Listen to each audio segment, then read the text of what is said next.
Welcome to Ahead of the Game, a podcast brought to you by the Digital Marketing Institute. This episode is a big Q&A where we explore an area of business through a leading industry expert. I'm your host, Will Francis, and I'll be talking to an executive communications coach, Kevin Reid. He's a deeply experienced coach with 2 decades of experience helping businesses, teams, and individuals in Ireland and beyond to become more efficient and effective and, as he says, to banish their self-limiting beliefs. Kevin's a founder of the Council and of Personal Skills Training. He's also on the board of advisors of AIESEC, the International Student Organisation. I think we're all curious about our maximum potential, and someone like Kevin helps people to realise that. But what does a coach do, and how do they run their own career and work life? Well, my job in this episode is to find out. Welcome to the podcast, Kevin. Hi, Will. It's good to be here. So, I am very intrigued by what you do, and I think that ideally I'd love to come and use your services. Reading through what you do just sounds fascinating. It sounds like you really put a rocket up people's careers. And you say that you offer your prospective clients this no obligation chat and a coffee to see how you can help them. What I'm interested in is, what is the most common thing that people say that they want from you in that first meeting? Okay. So, the coffee and the conversation to begin with is people have to find out if they like me or not. There's no point in working with someone unless there's a compatible level. So we have to find out if we like to work with each other yet. Usually then we'll ask a direct question. Would you like to coach with me going forward? It's either yay or nay, that's okay. And then we start to have a conversation about what people want to achieve. It's a little too narrow when people say they want to achieve their goals. Mm-hmm. It's also when most people approach the process with an ill-defined or narrow viewpoint, a narrow goal. So what usually happens is I want to do well in my job. It starts off with that, and then we discuss and make that into a couple of objectives that the coaching process can work on. And then what we do is as we begin to coach together, they change the objectives, and then they change again, and then they change again. So I normally start with between 3 and 5 objectives in a coaching process, but then as the relationship develops, the trust deepens, and how it becomes more effective, they just keep changing. And then it becomes a constant flow process. So people might come with, I want a better job, I don't like my boss, whatever. It's so narrow, but it just explodes after that. It becomes very, very, very broad and far-reaching. Does it cross over into personal goals? Totally. So where I'm coming from, I wouldn't really describe myself as a life coach. I work mostly with business people to allow them to communicate better, banish the self-limiting beliefs, and to get ahead in their careers. Tell me about these self-limiting beliefs. What are they? What do they commonly look like when you encounter them in your clients? In a modern day, they would tend to look like hiding behind email. I heavily emailed him. Did you call him? No. Did you meet him? No. But I sent him an email. That's where people are afraid to take that step. We've kind of got away from human interaction. So it's getting people to feel comfortable to make the step that makes the difference. You mean the excuses that people tell themselves for why they can't get what they want done? Yeah. And but in terms of people's own kind of values and qualities, what are the other kind of self-limiting beliefs? Do people believe that they can't do things? Do they believe that they're not good enough, that they don't have the confidence or the skills? What is it? It normally comes from a lack of self-belief. And where do you get a lack of self-belief? Usually from the paradigms you find yourself within your life. How you've grown up, your education, the experiences that you've had hold you back. Then you get into a whole different gambit of what people have experienced in their early days. Their growing up, their education, what they've been exposed to can have a very negative effect on them in life, and then it manifests itself as an adult in later life, and that can hold people back. So a self-limiting belief is, I can't do this, and even to say it out loud. So even when delivering presentation training, the first thing many people, I can't do this. I won't be able to do this. So they're giving themselves a qualifier. They're convincing themselves in advance, out loud, I can't do that. I hear that when I talk to people about what I do, they say, oh, I'm not a speaking in public type of person. I'm just not. And they've told themselves that so that they never have to kind of go and question it or interrogate it. They've just kind of closed that box. And they convince themselves they can't. So the first presentation I get anyone to do who has any of those self-limiting beliefs is, tell me about your last holiday. So why don't you stand up while you do it? Wave your arms around a bit. Tell us how big the sandcastle was you made on the beach. There you go. You're making a presentation. And it's on a subject matter you're comfortable with because it's your holiday. Yeah, it's a good point, isn't it? That's great. I mean, yeah, you can get anyone talking with conviction and animation. And then as they do that, I'm slowly walking away from them. So they find out what it's like to stand up in a large space on their own and talk about something they're passionate about. Are there people who have innate limitations? Do you sometimes come across people where the kind of conclusion is, actually, yeah, you can't speak in public? Sometimes you shouldn't speak in public. So you'll get some people that have a very loud and overbearing voice. I was coaching a chap one time who was given to me, his company sent him to me because he was loud. Oh, man. And he was shouting. And the reason was both his parents were deaf. Oh my God. Mommy and daddy, he used to just shout at them all the time. Then he brought that to work and people are like, oh my God. So to try and trigger a different set of behaviors. So what he had was a really bad habit that he was really good at. Yeah. Think about it. And what we had to do is try and get him to recognize when other people are actually physically wincing to move away from you, maybe you're too loud. So it's not really to dial your own voice down, but to recognize the knock-on effect it's having on others and to dial it back down again. That must be quite hard, being told at your workplace that you're too loud. How did he take that? I wouldn't like to have I could have had the first conversation. I wouldn't have liked to have had the first conversation. When he came to me, he'd been instructed to come to me. So initially when I began to work with him, he didn't want to talk to me at all. So we had to make it a safe place for him to have that conversation with me. And we had to make it where I'm here to assist you. And I just want to make a small change. It won't be painful. You won't have to change your behavior. Just want you to be more observant. Oh, that's easy. You can be more observant. Right. What I want you to look out for is the physical nuances, the gestures that people will give you when they're being deafened, basically. So that's moving away, wincing, all of those things. So when you're aware of that, then you change. So I gave him a trigger.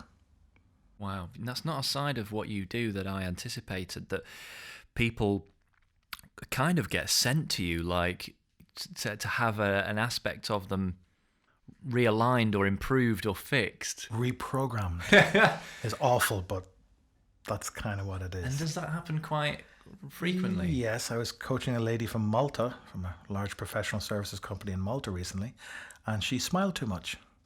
Wow. She smiled at everything. She had a most glorious smile, and she sometimes had to go into large companies who may have gone into receivership, and with a beautiful smile tell everyone they've lost their jobs. That's interesting. So with her, what we had to do is we had to get her to not realize that she was smiling. She would smile to make herself comfortable. So when you feel comfortable, recognize what that feels like and stop smiling when you feel comfortable. Wow. That's her trigger. So coaching, I think the way this conversation is going, this is not the traditional, you come and meet me. We sit down, we have a conversation, and I change the way you make a presentation or get a promotion in work. There's a whole raft of different interventions, coaching conversations that make a massive difference to people in business life. Wow, that's amazing. And I'm sure we'll hear lots more about those kind of situations and very interesting briefs that you deal with. But I mean, just broadly speaking, what are the main benefits of coaching? Top line. In my opinion, it's to have, and very much with the clients that I work with, it's to have an impartial third party, which is me. So I'm the one that when we get trust and rapport built up in our coaching relationship, which does take a couple of sessions, I'm the one that's able to tell you the things that you're doing wrong from a completely impartial point of view that may be interpreted by other people as being extremely negative. And sometimes the reaction is, how come no one ever told me? Probably because you're very senior in the company. And no one ever told you do that, or you're overbearing, or these various things that you do. Or one chap recently, you really got to stop slapping people on the back when you meet them. I know it's a thing that big guys from Texas do, but it doesn't go down well, especially amongst women of a smaller stature. Yeah. And I never realized I did that. Yes, you do. Similar recently with another lady from Portugal. Because English wasn't her first language, at the end of every sentence she said, you know. You know this, you know, constantly. She wasn't aware. I told her, she didn't believe me. So we decided we put a voice recorder on the table, have a normal coaching session and listen back. Over 300 you knows in an hour. Wow. She wasn't aware of it. She said, oh my God, went home, asked her husband, how come you never told me? Because I love you. It's not something that matters. Oh my God. Totally distraught. So it's that impartial third party that supports you. That impartial third party, and there are certain ground rules. I'm allowed to tell you that you're wrong in this coaching relationship.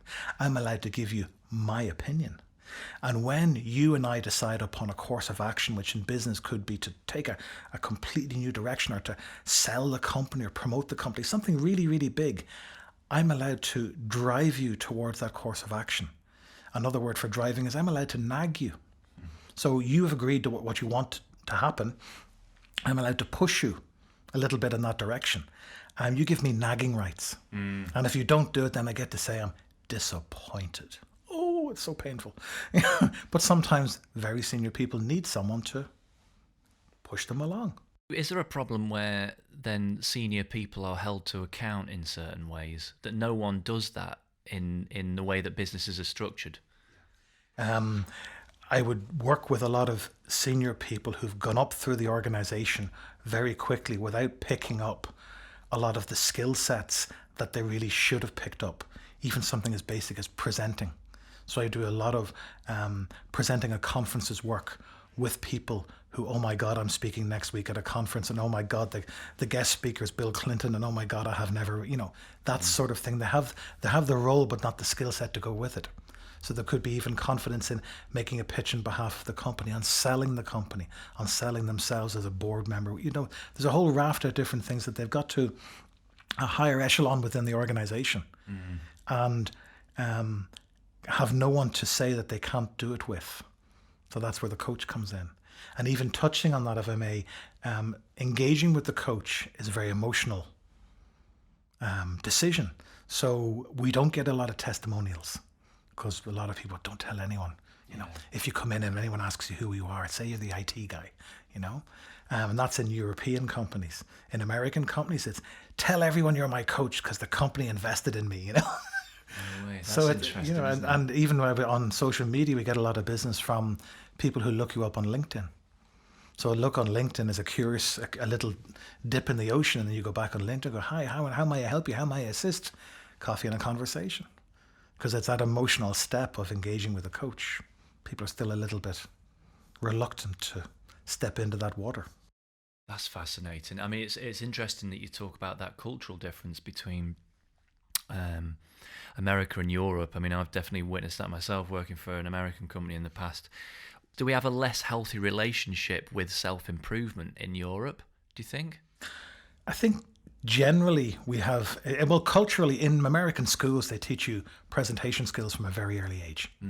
Not so much in Ireland and the rest of Europe. It's ingrained within American society, American culture. So there are different approaches, but then needs must, if you're in a certain culture and you're in a certain position and you have to adhere to the requirements of that culture and that position. It sounds like, you get a lot of very different briefs, but is there a typical journey? Are there typical phases or stages of the journey that people go on from the initial coffee through to, at some point, perhaps not needing you anymore? I mean, what is that? Yeah, so when you initially engage with someone and you have to challenge the self-limiting beliefs from the impartial point of view, and you have to help them work through them, whatever they may be. And when they realize what they are, then you're into breaking the negative habit. And then when you've kind of got to that stage, your real job then is to work yourself out of a job. So your real job is off you go and do that on your own. The way I work with my clients is for no fee whatsoever. You can ring me at any stage in the rest of your life and the rest of my life, whoever lives longest. So if you're somewhere and you have, let's call it a wobble, you have oh my God, I'm going into this situation or coming out of that situation, not sure what to do, you ring me or you text me. As long as it's not 4:00 in the morning, and I will respond to you. And it does happen where people are, recently a lady was about to go in and sell her company in New York. And she said, I have the present, everything absolutely fine. Just remind me again. And I just gave her a couple of, I think it was 2 or 3 points about talking about the end in mind for selling the company. Thanks, Kev. Off she went. Wow. And she said as she was making that presentation to sell her company, she could feel this imaginary hand, which is my hand, between her shoulder blades. Yeah. With a gentle push. Yeah. You know, so it's that. So that's that lifetime of support. It's interesting hearing you talk about that. You sort of, the way you're describing it, you sort of think we should have people like that around us naturally somehow. And perhaps we always thought that would happen in our lives, that we would work with people and be with people, friends, colleagues, family, whoever, that would give us that support, but they can never quite give it in the way that you do for some reason. And that is because I suppose you come in as this impartial third party, and you're given license to behave in a way that no friend would, because the stakes are too high, you know. I can give you a perfect example of that. I was at a networking event and with business owners in Northern Ireland, in Belfast, and I happened to get talking to a very successful husband and wife team. He had his company, she had a company. He employed 300 people. She had around 850, 900 people working for her. Busy couple, a power couple, you know, very self-assured, very assertive. And we started talking about coaching and what I do. And both of them immediately, we don't need you. You know, we've got each other. We're both business people. And the lady did say to me, why, I get this right now, why would I engage with you as my coach when I can just ask my husband anything I need? And immediately a response is very simple. I don't love you. I beg your pardon. He says, he loves you. So he'll tell you what you need to know to about this level, and I'll tell you the rest. And there was a pause, and she reached her hand out and said, you're hired. Wow.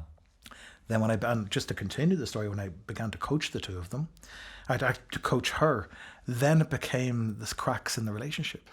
So he would come home from work saying, I had a really tough day. Oh, these guys did that, these guys did that. And she would go, oh, there, love, the equivalent, have a gin and tonic and a pair of slippers, sit down by the fire, let me mind you. She would come home having had a really bad day with her mostly male board and go, God, those guys are so-and-sos, they really give me a lot of grief. And he would go, oh, you're not able for the job, maybe you should sell the company. So they still had that tension that his wife was more successful than him. So I got her where she needed to be because I didn't love her. That's really good. What a great answer in response. The way you're talking about your clients, obviously you can't say who they are, but they sound like real kind of high flyers, kind of CEO type, CMOs, etc. Is that right, or are there more? You know, are there people outside of that kind of higher echelon of business that totally use your skills? Most of my work comes from referrals. So what the coaching process is trust. You should talk to Kevin Reid because I trust Kevin Reid. You should talk to him too. So that doesn't matter. I'm just giving you some of the more exotic examples that happen to be from high-flying people. I would have coached all sectors, all walks of life, all ages.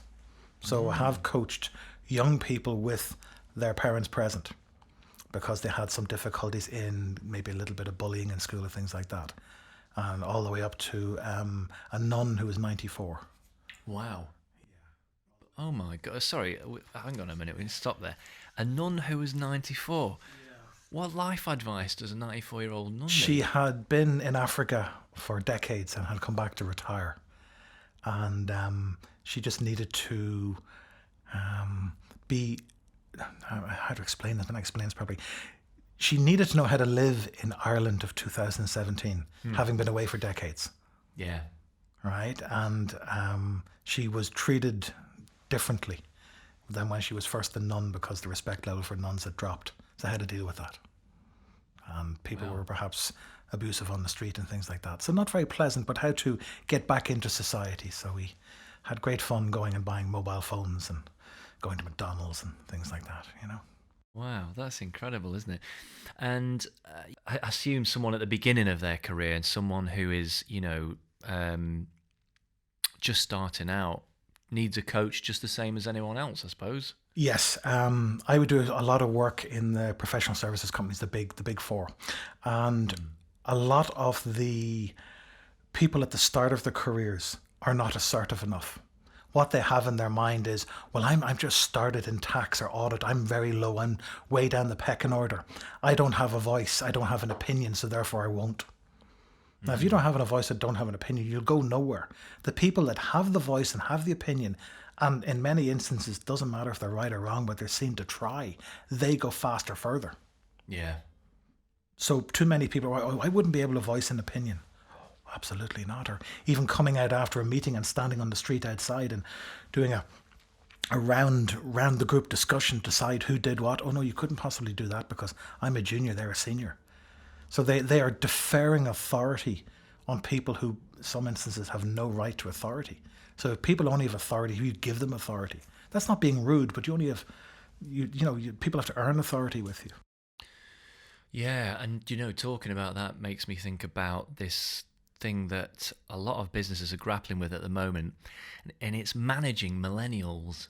Have you heard people talking about this? Wasn't sure which way this podcast was going to go, so I didn't want to mention that specifically. So yeah, exactly. Have you come across that as an issue in business? And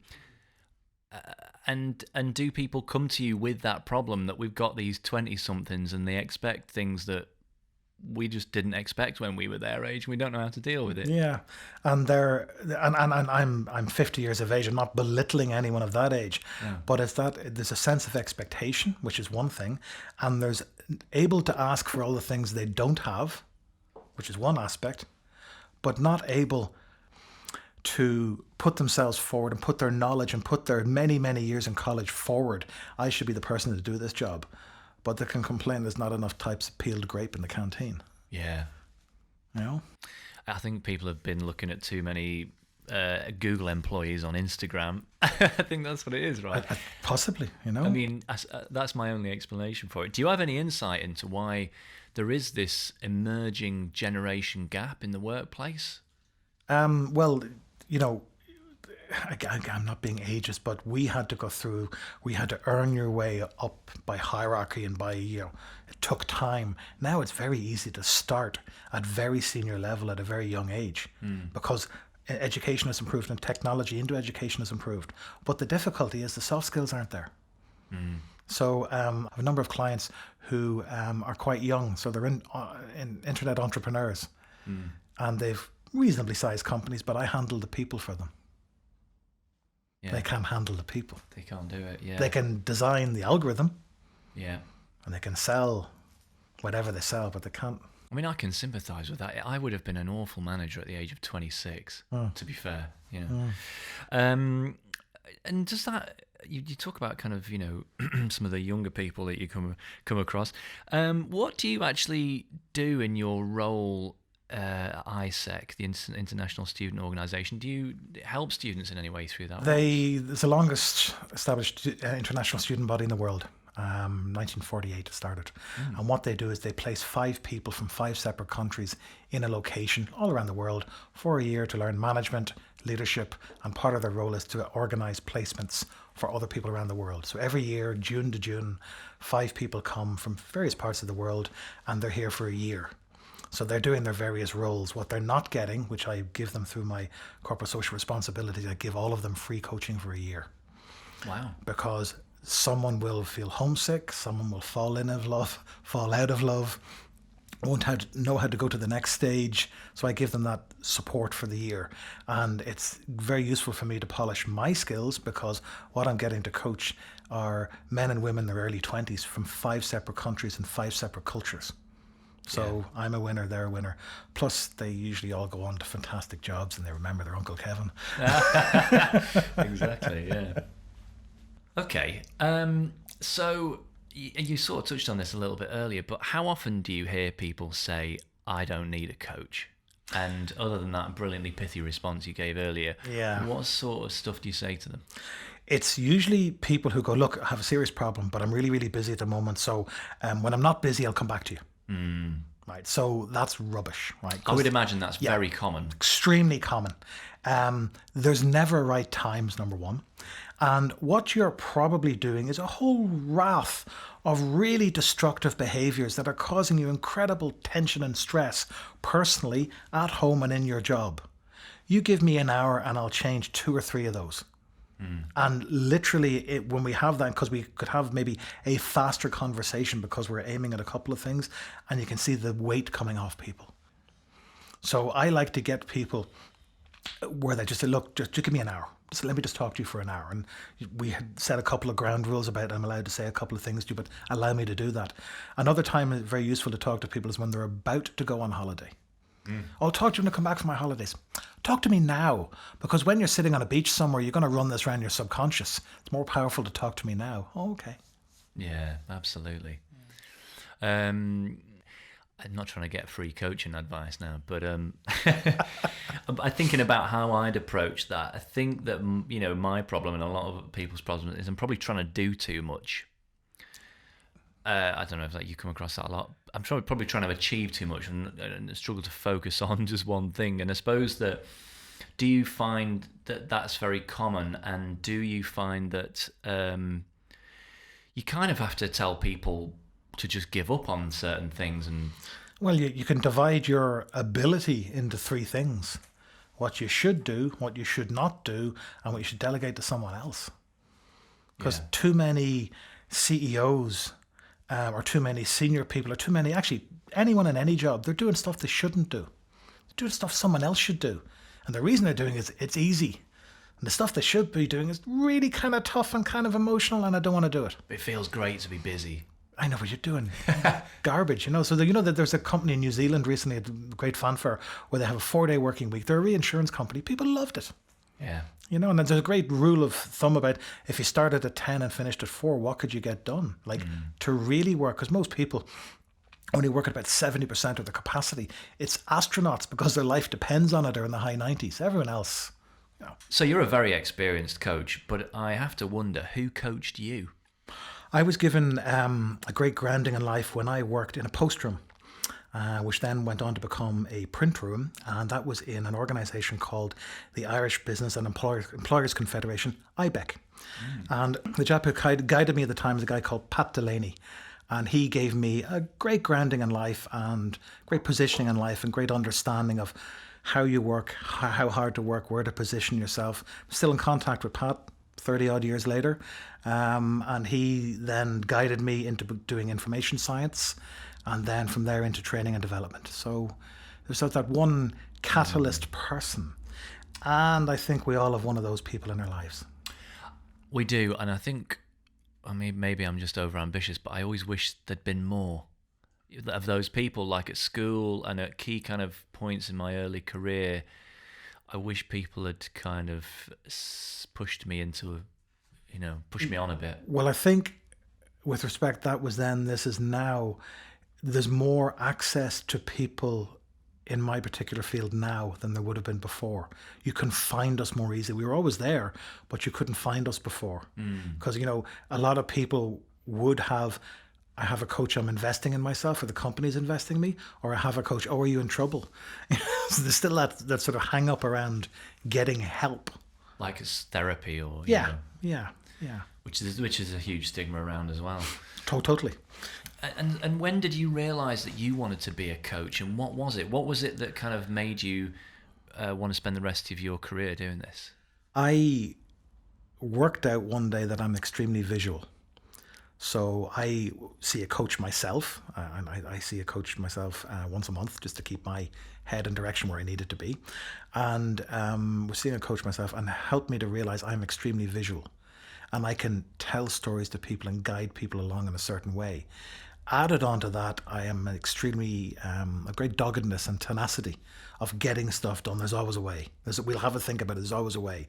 So if you guide in being visual, having tenacity, having doggedness, having a desire to please and work with people and see them blossom and run ahead themselves. So like I've no kids myself, so working with those young people in AIESEC, to see them blossom, that's fantastic for me. So to be able to help people and to know you've made, in many ways, a life decision, a life-changing thing for them. But was there a point in your earlier life, perhaps even as a child, where you did that for someone, perhaps in your family or friend circle? Not really. I think I just had that affable personality for a long time. When I was young, I was very tall. So I was probably I was 13, I looked like 19. You know, I was very tall, so maybe that allowed me to have better conversations with people. Same here, actually. But surely there was I mean, were you perhaps a bit of a confidant or a person that people look to for guidance? I mean, I'm trying to imagine that there was some moment where you kind of saw yourself help someone through something just with the power of your words, and you went, you know. A gradual process. And I believe, now that you mention it, I haven't really thought about it before, it probably started as the post boy. Because as the post boy, you're delivering the post to the entire office block. You get to talk to everyone. You can walk into any room in the building. Everyone's happy to see you. You give them a present. They thank you for your time and you walk away. Then you can have deep conversations with all those people because you know everyone. It's very true, that. I never thought of that before. Thank you, that. No, that's all right. Do you know, it's funny. I've a very similar experience myself in that in my early 20s, was a receptionist at a couple of large companies in London. And I had the same experience. You know, I knew everybody, and everybody was pleased to see me because I'd either be going around, you know, doing things, taking them things, bits of post, whatever, or just being at reception, helping them out with them, getting a meeting room, some important thing they were doing, and you were everyone's friend. And that kind of led to many things that kind of cropped up throughout my career, really, in a funny sort of way. So it's funny, I like being on first name terms with the CEO. Yeah, exactly. Yeah, it's very true, actually. Thanks for helping me to realise that. I haven't realised that before. There's something to be said for roles like that. Yeah, because you're not even in the hierarchy, so you're essentially on a level with everyone. Yeah, but you're on a non-threatening level with everyone, and that's even a good grounding to be a coach, because then that has to build trust and rapport. And inevitably you do end up hearing people's gripes about someone else in the office, or you become confidant. I am in 2 organizations at the moment coaching the entire senior management team unbeknownst to everyone else. Wow. So I have to be the impartial third party for 8 people in one company and 12 in another. Absolutely impartial, and people are sitting unloading about everyone else. Wow. So you have to guide that very, very carefully. Very carefully. Absolutely. And what does it actually take to be a coach? What training's involved? What certification? How long does it take to train? It can take anything from a year to 3 years. You keep doing your qualifications as they go on. Most people start with a certificate or a diploma and take it from there. But once you have your qualification, it's the practice. And the biggest skill that is really hard to do and you have to really focus in on is to be able to listen and be seen to listen and to engage. Now, while you're doing this, at the same time, you have several channels running in parallel. So you're listening to the person, you're listening to what they're saying, what they're not saying, to their body language. You're also thinking about when you're going to bring in the next point, and you're also going to thinking about the actual structure of the conversation, where you want it to go within the time frame that's allowed. Yeah. So you're like a giant Gantt chart. You have a whole load of things running in parallel at the same time, and it takes a certain skill. You will find yourself interacting with people who you may not care for. You will find yourself interacting with people who have awful opinions, who are sexist, racist, rude, whatever it may be. You've got to treat them professionally. That's interesting. You will find yourself interacting with people who have BO problems. You've got to sit in a small room with them. Yeah. You'll find all of these things where you have to, as a professional, interact with them. And how has that changed the way that you coexist with your fellow human in your life, then, having to do that? Have you noticed how that's changed how you just interact with people yourself? I talk to everyone. Martina, my wife, sometimes says, stop. Yeah. I just talk to everyone, because what small talk is allowing the other person to realize you're not a threat. So if I can make small talk, people have incredibly intimate conversations with me, even though they've never met me before, because I am not a threat. And if your expertise is having conversations with people and being a communications coach, lots of things happen in your favor because you can talk to people. Yeah, absolutely. Usually shopping related, though. Yes. Because if you don't ask, you don't get. Exactly. Yeah. I like that. So, other than getting better deals in Harvey Norman, what What elements of your coaching do you find most applicable to your own work life? Getting organized. Yeah. A lot of people I work with at whatever level they are, they're not organized. The busiest day for the week of them, the busiest time of the week for them is Sunday night, because they work their so-and-so's off all week. They waste their weekends and, oh my God, here comes Monday again. I better get all these things done on a Sunday night. Right, so you're smiling back at me, so you're thinking of that. So that shouldn't happen, right? So getting into a habit of being organized, getting into a habit of knowing what's coming up, being adaptable in that way. So I would bring a lot of worst case scenarios that I would see in the people that I coach and rid them in my own life to make my own self work better. The one that works for me most of all is the overview. I have an extremely good overview of everything I do, and I'm able to take a step backwards and look in on that. And it's that impartial overview that's so powerful. Yes, you mentioned this before, and I sensed that this was a particular technique or system or part of your system. Tell me more about the overview. Let's start with the basics and the overview. Can you put your, I know you've traveled to Ireland today, but could you normally put your hand on your passport at any time? No. Yeah, this is the overview we're talking about. Being able to reach out and all the things that are important to you, you know where they are and how to use them and how to utilize them, interact with them. Where's your passport at basic level? Where's your birth cert at basic level? Can you reach out and get those things? Bring it up one layer. Are those things accessible to you? Bring it up another layer. How easy is it for you to interact with the people around you? How easy is it for you to ask people to help you? Can you delegate to people? Can you delegate upwards, downwards, side to side? All of these things, and how much of an overview do you have to allow you to do that? And is that a tool to help me gain some sort of objectivity on my life? Yes, it gives you adaptability, objectivity, time management, decision making, the works.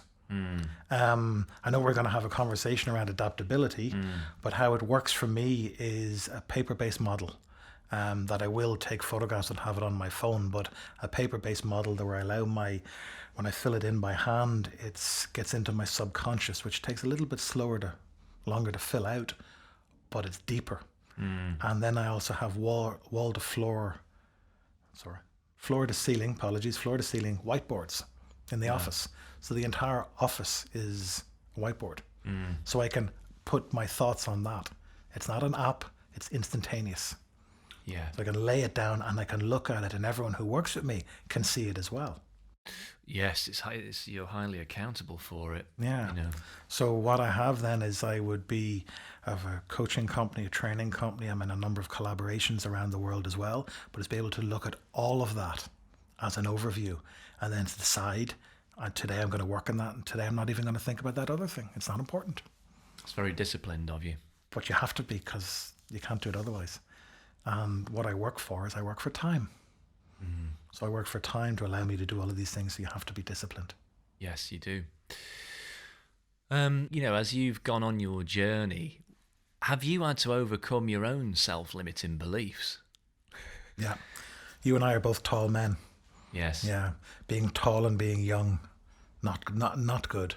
Particularly if you had, I'll fight him, he's big. You're a challenge. Or being taken as being more mature than you actually were. Quite proud of the fact I first got served with a beer in a pub when I was 14. I was really happy. It's similar. Yeah.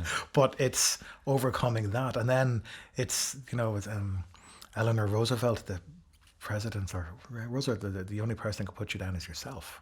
So too many, I can't do that. I'm not able to do that. That's not something I can do. Which if you tie it in, I did a course recently where you would also have qualifiers, which would be, you don't have to listen to me, but can I just say? Yeah. So that's you putting yourself down. So you just saying, I'm going to tell you something, just count it completely. Or would you mind terribly if? I hear this so much. Yeah. And being able to get down into what has to happen and make it happen. Like, to be assertive is where we all want to be in life. It's not aggressive, it's not passive, it's not passive aggressive, it's assertive. Gallup has done research on this. You live 7 years longer if you're assertive. Assertive people do 3 things. They discuss, they argue, they negotiate on any subject, and it's a comfortable process for you and for them. I couldn't agree more. I see people struggle with that, and I think that it's the one thing that seems to hold people back more than anything. It's this the self-belief, and people are just so unbelievably hard on themselves, and I don't know why that's baked into us. Do you find that changes culturally? How do you think? Talk to me about that and the kind of the Irish mindset versus British, European, American. I think in Ireland, you have a conversation with everyone. Just talk to someone, you can kind of get what you need. If you don't ask, you don't get. Maybe a little more formal in the UK and a little more formal again in, let's say, the Northern European countries. I've travelled extensively in France and had conversations with people in lay-bys where they looked at the number plate on the car and went, "Oh, you're Irish." We had a big conversation about that. So it's funny what attracts in different ways. Maybe that doesn't. I don't think that answers your question. No, but I suppose my suspicion is that there's a scale, and Irish people are definitely do a lot of the qualifiers. To say "excuse me," they use the word "sorry." Yeah. Oh, totally. Yes. Do you know what I mean? I have you now. I understand now. And British people are pretty much up there as well. And then you go to some places in Europe, but particularly to America, and those qualifiers are just completely absent. Largely. That's because culturally, from an early age, Americans have been taught, and Canadians, if you want it, ask for it. Yeah. You know, you want it, go for it. Like, so, I went with a colleague one time in Silicon Valley to buy an iPhone watch when they weren't out. We went into an electronics store. It wasn't on the shelf. They asked the guy at the counter, "Oh, I might have one in the back," and he came out with 3 of them. So my colleague then demanded a discount. Why? Well, you didn't think you have them, so now you're selling. They demanded a discount and got it. Oh my God. And I was like, oh my God. But he was, that's normal. Wow. Yeah. Where in Ireland, you might say to someone, "Is that the best you can do for cash?" And if you get a discount, that's okay, but it might be only a couple of euro. But this guy got $50 off. I was appalled. That's amazing. I think we could all do with a bit more of that, really. Well, that was absolutely fascinating. Some great insight there into what you do and why you do it and why people find it valuable. You certainly made me think a lot about the fact I probably need coaching in my life. Happy to help. Yeah, absolutely. So thank you very much for coming on the podcast, Kevin. It's been a real pleasure. Pleasure's mine. Thank you, Will. If you enjoyed this episode, subscribe wherever you get your podcasts. And for more information about transforming your marketing career through certified online training, head to digitalmarketinginstitute.com. Thanks for listening.